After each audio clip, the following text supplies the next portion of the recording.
Welcome to the Pencil Bob channel. I hope you enjoy my stories. Please like and subscribe, and hit that notification icon so you never miss out. Now on with the stories. When I first moved into this neighborhood, I thought I had hit the jackpot. The monthly fee was just $50 for access to a community pool, and from what I could tell, the homeowners association seemed pretty laid back. You hear horror stories about HOAs, but the documents I read before buying made it seem like this one was different. My single-family home, situated on a corner lot, felt like the perfect fit. Everything was great at first. The documents were pretty clear. Front yards couldn't be fenced, side and backyard fences couldn't soar over 6 feet, and you needed the HOA's nod for it all. Nothing about a no fence in the front yard situation, apart from a bit about side yards, abutting a street, needing to be under 42 inches. Bylaws? Zilch on fence restrictions. So when the time came and I wanted to fence in our side yard, just for a little more privacy, you know? I didn't think it was going to be a big deal. I penned a note to the board expecting a straightforward yes. Imagine my surprise when they clapped back with a firm no, throwing around some nonsense about how I already had my quota of fencing with the backyard fence as permitted in the CC&Rs. I scoured those documents cover to cover. Nowhere did it say 1 fence per house or side yards off limits. I pushed back, asking them to highlight where exactly the rule book said my side yard couldn't have a fence. Their response? Come to the monthly meeting and we'll talk about it. Great. Except I was scheduled to be out of town for work. Couldn't make it. And they knew it. Still, I had noticed at least 5 other houses in the neighborhood fences proudly standing around their side yards. Why not me then? Encouraged by what I saw, I considered just going ahead with it. Get the proper survey and check in with my neighbors, who were all for it, by the way, and put up a tasteful, rule-abiding fence.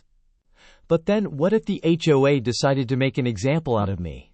Could they actually veto a project that seemed well within the rules? I decided to roll the dice. The project started smoothly, neighbors complimenting the nice touch it was adding to the neighborhood. Then came the knock.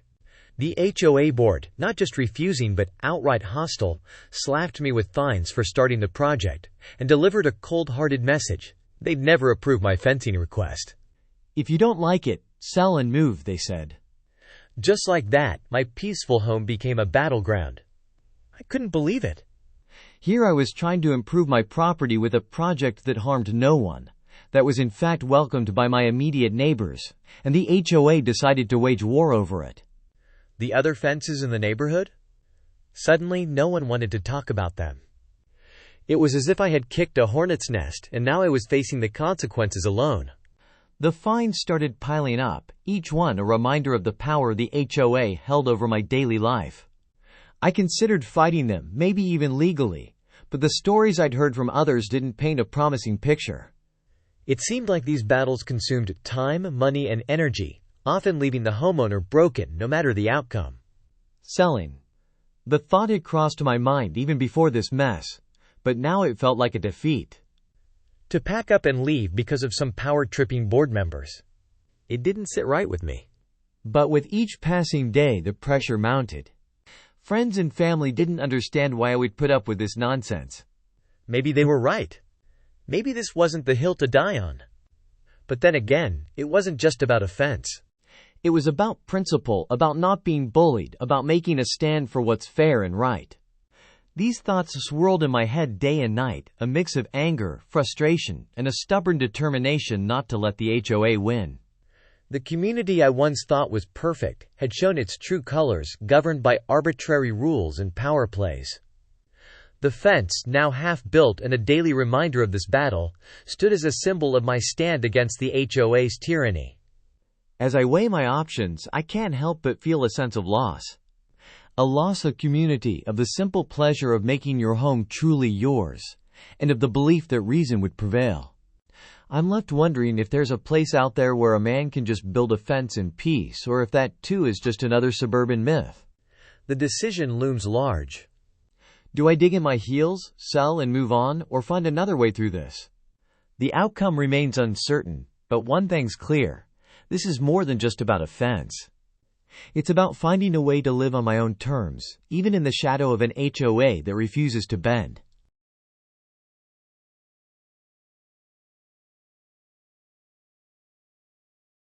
Being the president of our local homeowners association is a job I never imagined myself in.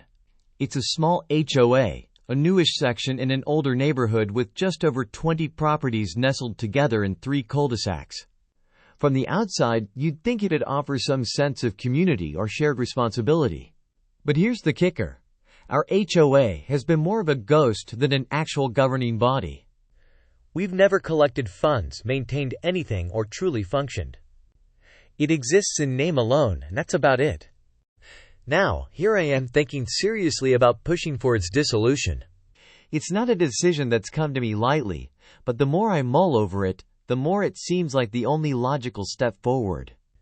This idea was sparked by endless conversations with a fellow board member who's all gung-ho about reviving the HOA, making it functional, and starting to collect dues for maintenance and all that.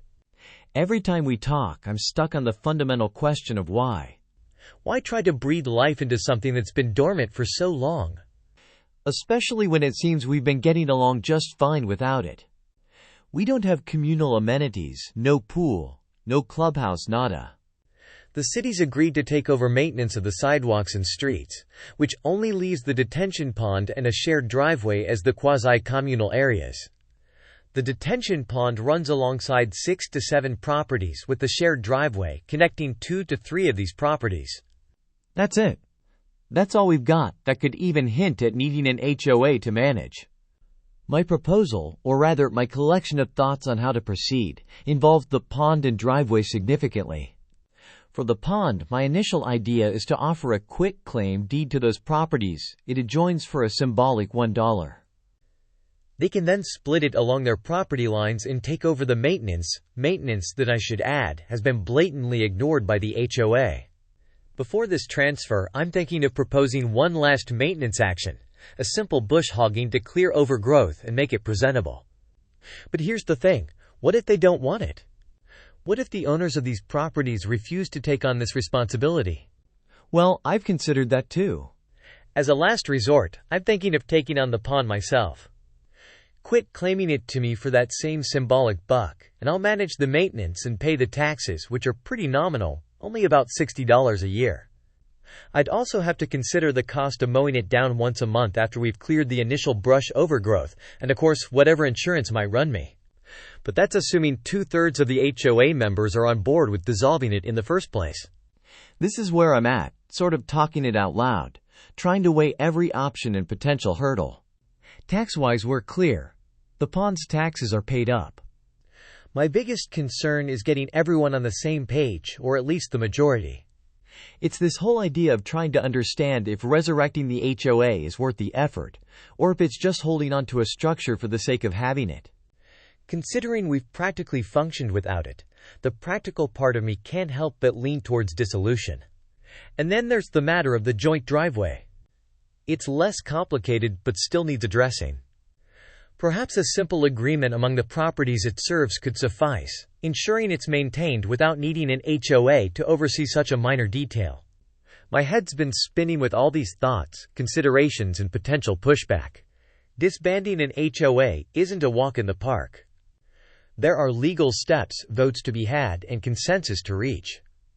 Every time I delve into the specifics, it becomes clearer to me that this might not just be about the practicality of having or not having an HOA. It's about what's best for our little enclave. And if we've been doing fine without actively functioning as an HOA, why introduce complications? I guess what I'm trying to sort out is how to move forward in a way that benefits everyone. It's not just about getting rid of what seems like an unnecessary bureaucratic layer. It's about setting up our neighborhood for future success, clear of unnecessary complexities, and focused on what truly matters, maintaining the peaceful, simple living environment we've all come to enjoy. I realize the decision won't be solely mine to make. It will need discussion, debates, and ultimately, a majority vote. But laying the groundwork, presenting the facts, and outlining the potential pathways forward is my responsibility. And it's one I don't take lightly. Because at the end of the day, whatever we decide will shape the future of our neighborhood. Whether that involves reviving the HOA and giving it a purpose, or dissolving it and moving forward independently, the goal is to ensure the well-being and satisfaction of all residents involved. And that's a goal I'm committed to, no matter the personal time and effort it requires.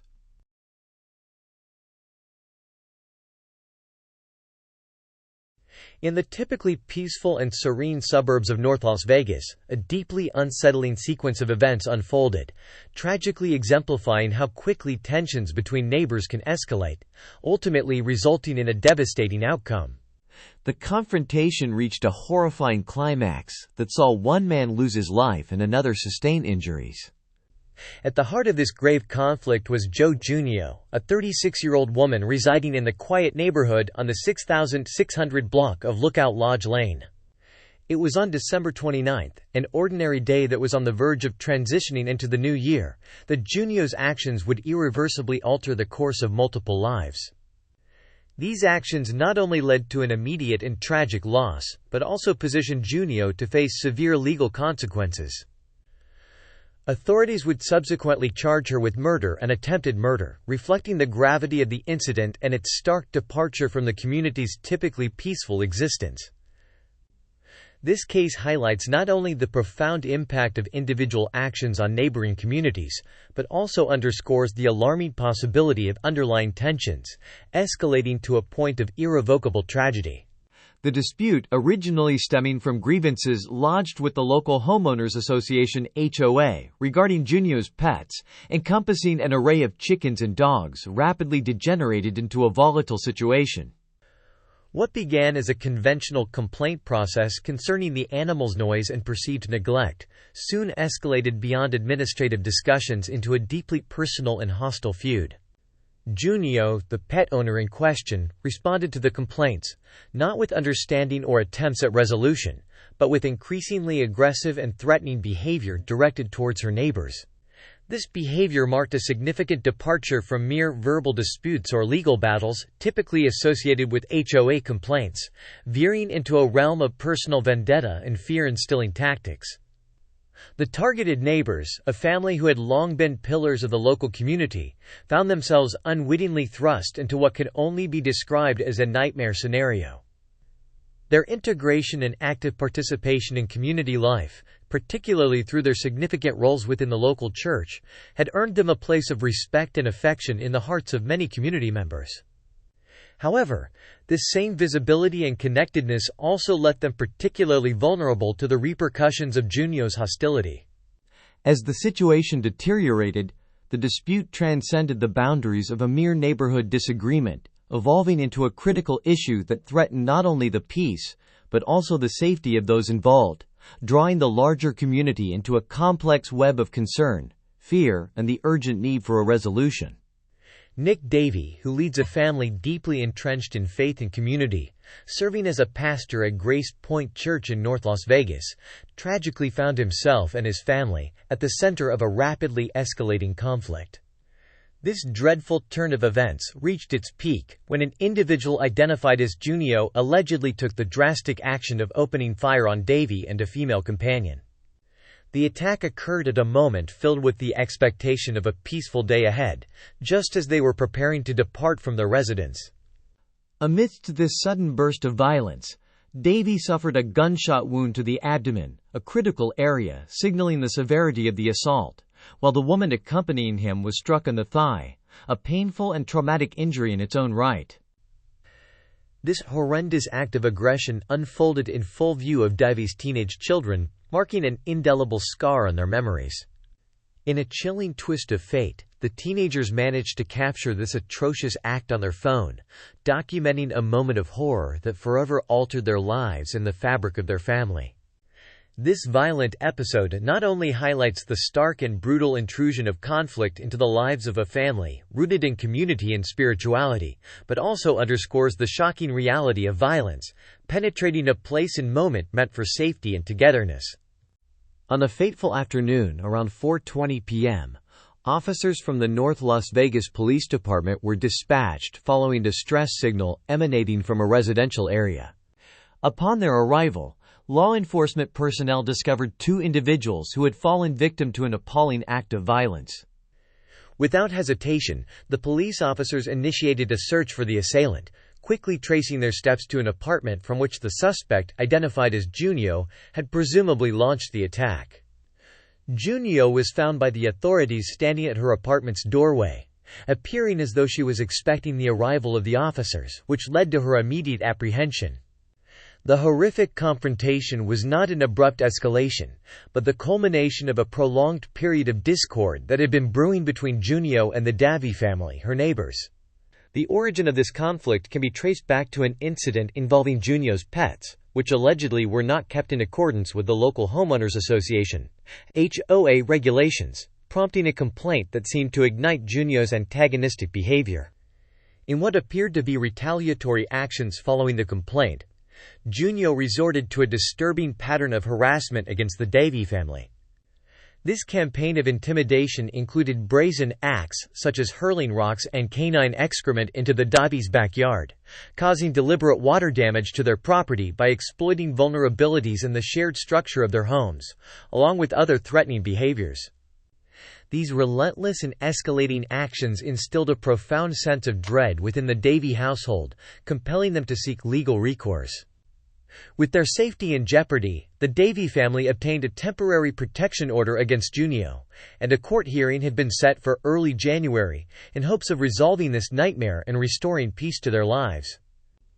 Yet the events that unfolded prior to the court date emphasized the volatile nature of neighborly disputes and the tragic potential they possess when left unchecked. In an attempt to escape the hostility, the tHE family had begun staying at a friend's house for 2 weeks leading up to the shooting. On the day of the tragic event, as they were getting into their car to leave, Junio confronted them. Despite attempts by the tHE family to de-escalate the situation, asking Junio to leave them alone, the situation rapidly intensified. Junio, after a brief exchange, retrieved a gun and fired at the family, striking tHE and another woman. The community has been left reeling by the violence. Grace Point Church issued a letter to its congregation, mourning the loss of Pastor tHE and calling for prayers for his family during this tremendously difficult time. His commitment to his faith and community was cut short by an act rooted in an all-too-common dispute among neighbors that tragically escalated beyond words to deadly action. Junio now faces substantial legal charges, including murder with a deadly weapon, attempted murder, 2 counts of child abuse and/or neglect, involving a deadly weapon due to the presence of tHE's children during the shooting, and discharging a firearm where a person might be endangered. As she was booked into the North Las Vegas Community Correctional Center, questions about neighborhood safety, the effectiveness of the HOA's dispute resolution mechanisms, and the broader societal issues surrounding gun violence and conflict escalation come to the forefront. This event casts a spotlight on the hidden tensions within suburban living, and initiates a conversation about how neighborhoods can offer better support to individuals in managing disagreements, peacefully, avoiding violent outcomes. Additionally, it acts as a grave warning of what might occur if such tensions are allowed to escalate unchecked. The death of Pastor tHE represents more than a loss for his family and followers. It underscores the severe outcomes that can arise from escalating conflicts between neighbors.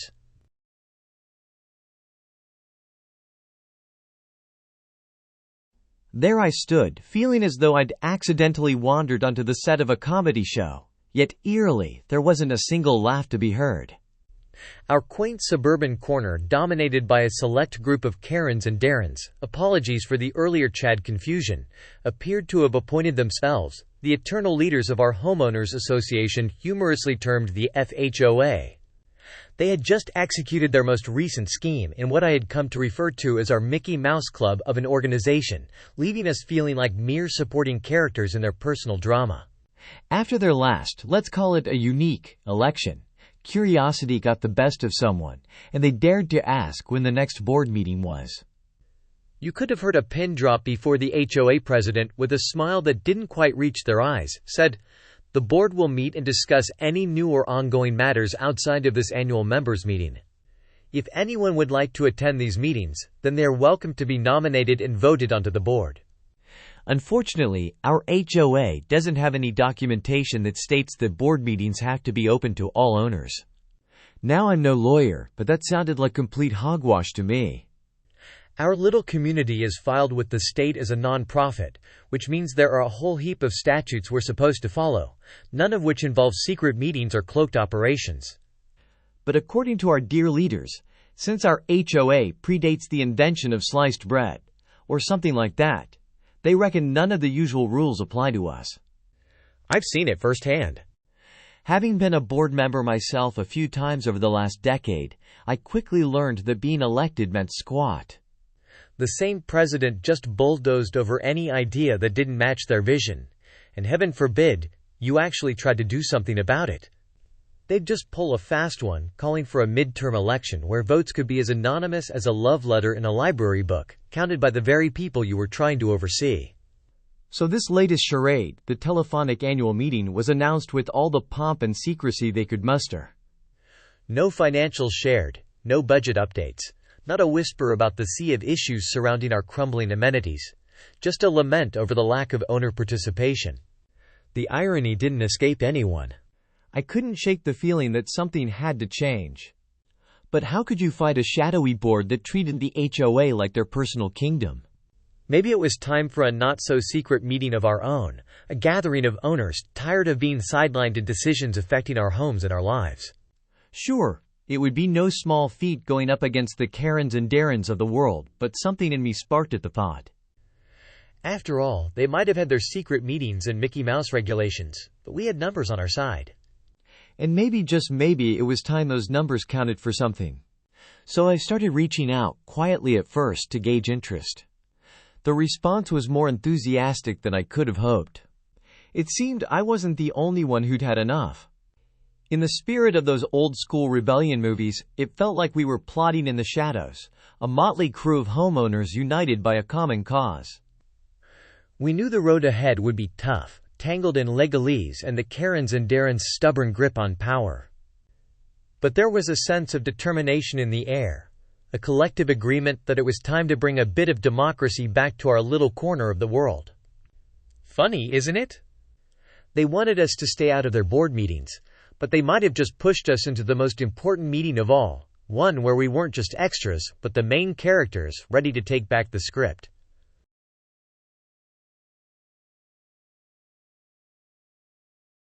Rogue board member taking legal action without board approval. In our HOA, we have 4 units and 4 board members, so it seems like it would take 3 votes to achieve a majority decision, right? Well, not according to Karen. She has a different take on things. Currently, we have 1 unit behind on dues, owing $5,500. Surprisingly, the HOA hasn't really suffered from it.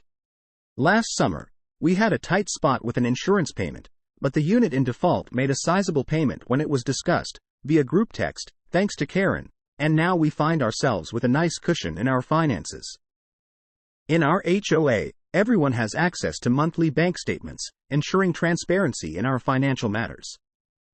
Karen, who resides in Unit D, takes a proactive approach when it comes to addressing issues, especially concerning the delinquent unit, Unit A. After each monthly statement is released, Karen initiates group texts discussing the delinquent payments of Unit A. Not stopping there, she has also assumed the role of debt collector, independently sending a certified letter to Unit A, threatening legal action if the dues are not paid promptly.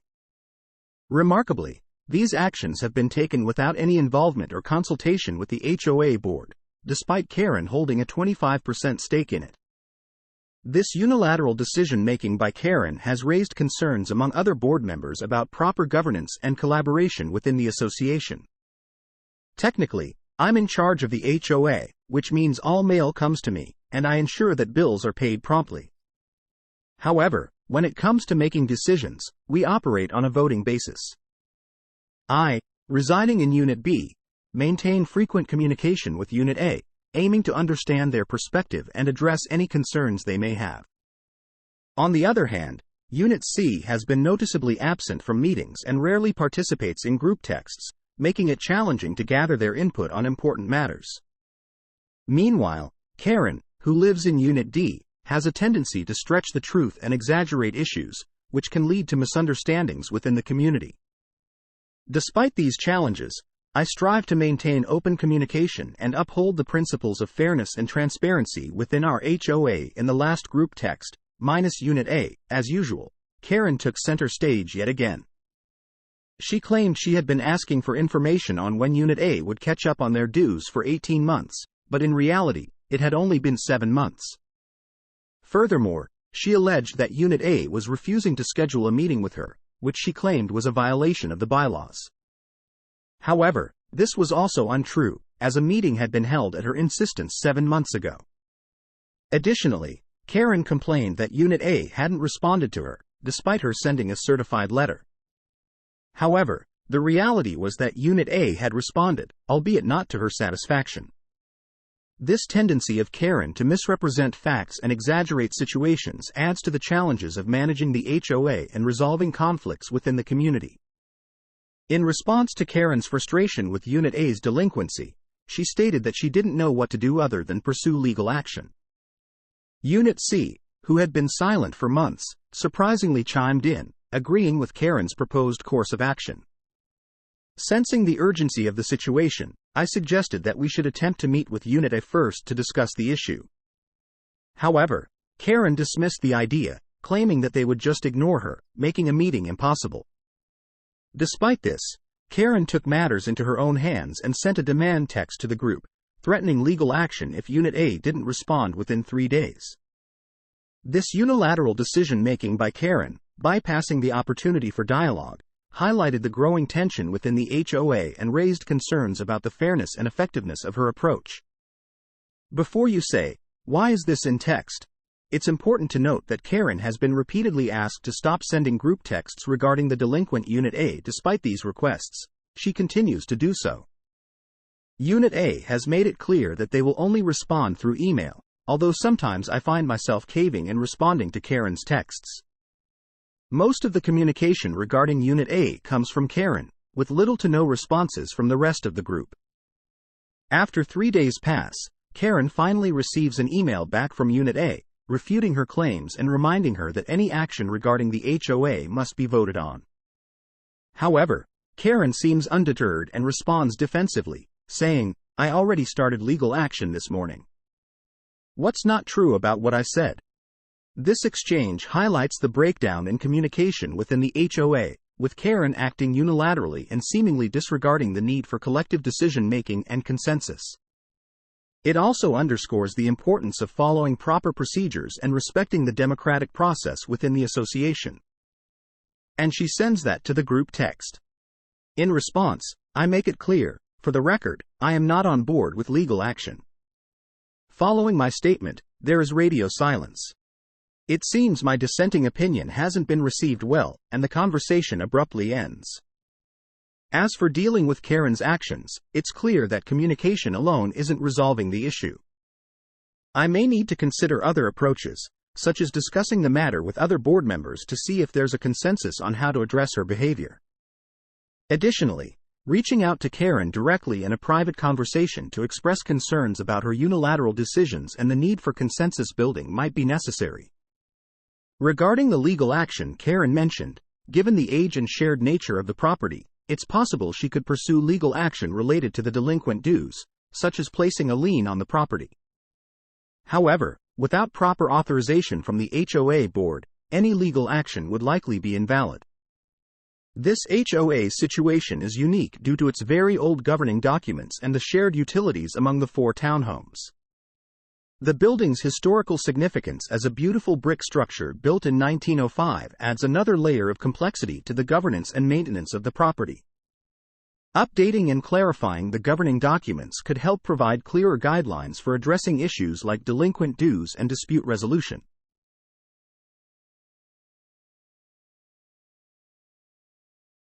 Letter of unapproved tree removal from HOA. I'll just try to be short with this. I had a dead tree in my backyard and some other trees that were just about overhanging my house.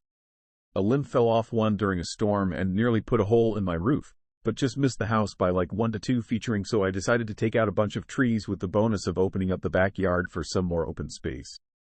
I just received a letter from the HOA that my changes were not approved. Except as far as I am aware, I'm not in the HOA. I never received any documentation other than their newsletters they send out to all houses in the neighborhood for things like when the pool opens and special dates. I've never paid any fees whatsoever. I just got into the deeds, title section of the state clerk's office and looked up all the information on my property, which there wasn't much of. And nowhere can I find any information about an HOA in my documents.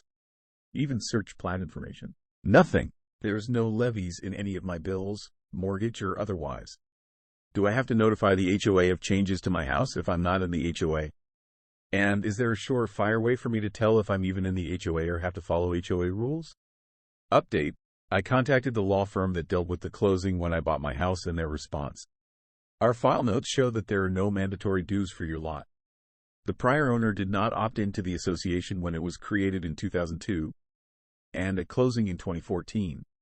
It is likely the HOA presented a letter disclosing options to opt in if you chose to do so. I then contacted the title company that handled the closing and their response was, I pulled the title work on this and it does not appear to be in a planned unit development with assessments, fees for membership. The covenants and restrictions filed in the county at the time we closed, Book 5410, page 30, do not reflect mandatory membership with fees in HOA. You may want to ask the folks that address the issue to show you the recorded documents stating you need their approval. If these were recorded after you moved into your home, I'm not sure how they can enforce them. But you should definitely reach out to the HOA for additional information. I hope this helps. I know I didn't sign any HOA documents in my closing, so looks like I'm in the clear by the sounds of it.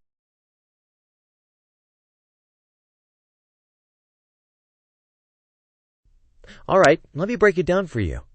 So, I've been part of this neighborhood for quite some time now, and I've always had this nagging feeling that things with our HOA weren't quite on the up and up. You know how it is. There's always this group of board members who seem to revel in causing issues for certain residents. It's like they get a kick out of it or something. It's frustrating to witness, especially when it's clear they're not playing fair. But then there's this one board member who takes the cake in the drama department. They're like on a whole other level of intensity. I mean, they practically set up shop outside one homeowner's place, just waiting for them to make the tiniest slip-up so they can hit them with fines or whatever.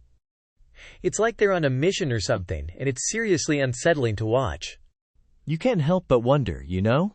Like, what else are they doing when no one's looking? It's not just about the fines and the drama anymore. It's about trust. Can we really trust these people to have our best interests at heart when they're pulling stunts like this? It's a valid concern, and it's been gnawing at me for a while now. I guess it all came to a head recently when things took a serious turn.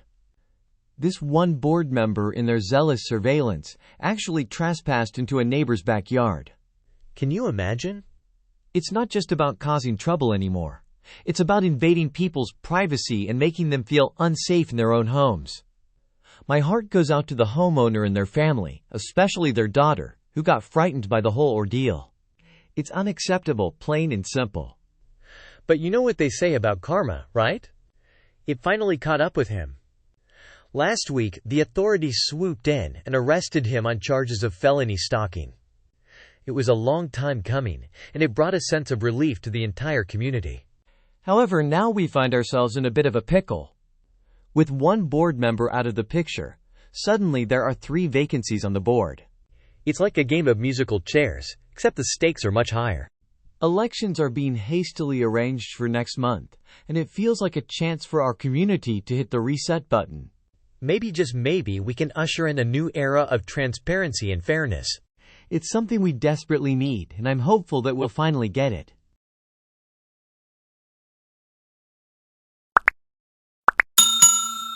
I would like to thank you for watching the video to the end.